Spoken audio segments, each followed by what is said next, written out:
tenemos que tocar cuestiones y categorías y propuestas que, a pesar de tener ya una cierta trayectoria, no son exactamente aún suficientes familiares para todos. Segundo, porque como usamos las mismas palabras y las palabras son, pues cada una tiene una historia y no todos conocemos toda la historia de cada palabra, entonces podemos tener dificultades en ese orden. Quisiera, por razones de conveniencia táctica de la exposición, dividir la exposición en 3 tramos. Una primera es para insistir en el hecho de que estamos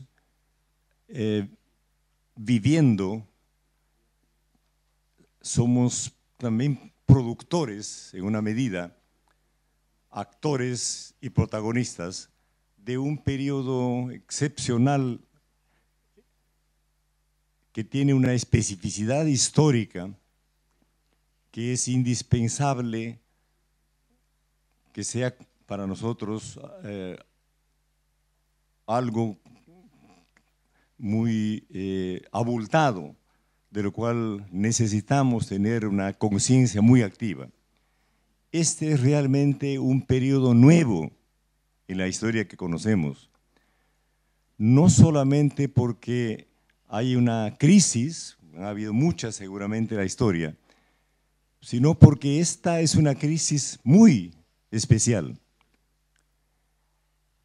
Primero, porque se trata del probablemente el primer patrón de poder realmente global de la historia que conocemos. Es este patrón global, el primer patrón efectivamente global de la historia, el que está en crisis. Y no está en cualquier crisis, porque este patrón de poder global ha tenido varias anteriores, sino que es también por la primera vez que sus fundamentos, los fundamentos constitutivos e inherentes de este patrón de poder son los que están en crisis. Por lo cual, la estructura conjunta está en crisis y cada una de sus elementos fundantes, cada uno de sus ámbitos y de sus ejes centrales están en crisis. Por lo cual esto no solo afecta a la totalidad del planeta, sino a la totalidad de los miembros de nuestra especie, a cada uno de nosotros. Entonces hay una excepcionalidad histórica, una especificidad histórica de este momento y de esta crisis. Yo insistiría en que es indispensable para nosotros asimilar este dato. Esto es una cuestión abierta, obviamente, pero es nuestro necesario punto de partida. ¿Qué es este patrón de poder que está en crisis?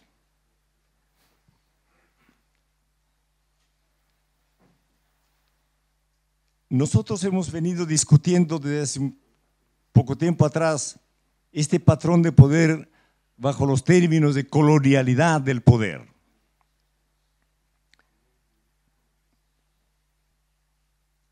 Y quisiera hacer aquí una distinción obligada entre colonialismo y colonialidad. Hay sin duda una relación visceral entre colonialismo y colonialidad en este caso. Pero mientras que el colonialismo es una muy antigua experiencia de la especie, han habido muchos, del que estamos hablando se originó con la conquista y colonización de los pueblos y de los territorios que hoy llamamos América, y en particular América Latina. Sin esta violencia de la dominación colonial, este patrón de poder no se hubiera constituido. Por lo tanto, tiene origen colonial. Pero no es solamente porque tiene origen colonial que hablamos de colonialidad del poder, sino porque hay elementos que le son inherentes, que le son fundantes y que han sido permanentes y continuos desde fines del siglo XV hasta este momento. Mencionaré aquí sobre todo dos cuestiones centrales. Una primera es que este es un patrón de poder que tiene dos ejes centrales. Uno primero es lo que denominamos un nuevo patrón de dominación social. ¿Por qué es nuevo este patrón de dominación social? No tiene precedentes en la historia que conozcamos antes de fines del siglo XV. Antes de América no existe nada equivalente. Es pues histórica y sociológicamente nuevo este patrón de dominación social. ¿En qué consiste y por qué es nuevo?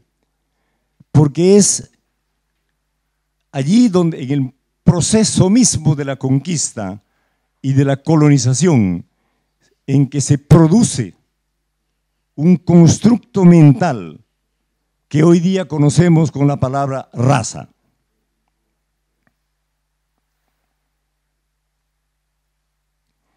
Y que no tenía en el momento de su producción nada en común con la materialidad del universo existente. No tendremos aquí el tiempo de discutir de dónde procede, cómo se forma esto. Quizás tengamos ocasión después de discutirlo. Pero la idea de raza no se refiere solamente a lo que se llama etnocentrismo, o esta idea de superioridad e inferioridad que ocurre siempre en todas partes donde se establece poder. Se refiere a algo muy específico, a eso que después se debatía a mitad del siglo XVI en la reunión de Valladolid, en España, cuyos protagonistas de debate principales fueron, como recuerdan los latinoamericanos, Ginés de Sepúlveda y Bartolomé de las Casas. Se discute una pregunta: ¿qué son estos que estamos conquistando y sometiendo? ¿Son hombres? ¿Son humanos? ¿O son bestias? ¿Son semi-humanos? ¿Son semi-bestias? ¿Tienen alma? ¿No tienen alma? Entonces lo que se está debatiendo no solamente es una vieja idea de superioridad e inferioridad entre agentes distribuidas desigualmente en el poder, sino se está debatiendo si los habitantes de estas nuevas tierras son humanos o no son humanos. Finalmente, el rey de Castilla y Aragón de ese momento decide que sí son humanos, pero que son paganos y por lo tanto tienen que ser cristianizados. Eso sigue a una bula papal previa que reconoce lo mismo. Pero después de medio siglo completo de esclavización y dominación de los habitantes de estas tierras, la idea de inferioridad, comillas, natural de la población ha penetrado muy fuerte en las prácticas sociales. Y no importa si formal y legalmente son considerados como humanos, porque porque finalmente son admitidos como humanos, pero en el más bajo nivel posible de humanidad, casi como si no lo fueran. Y las primeras víctimas de esto son los que se llamarán desde ese momento indios,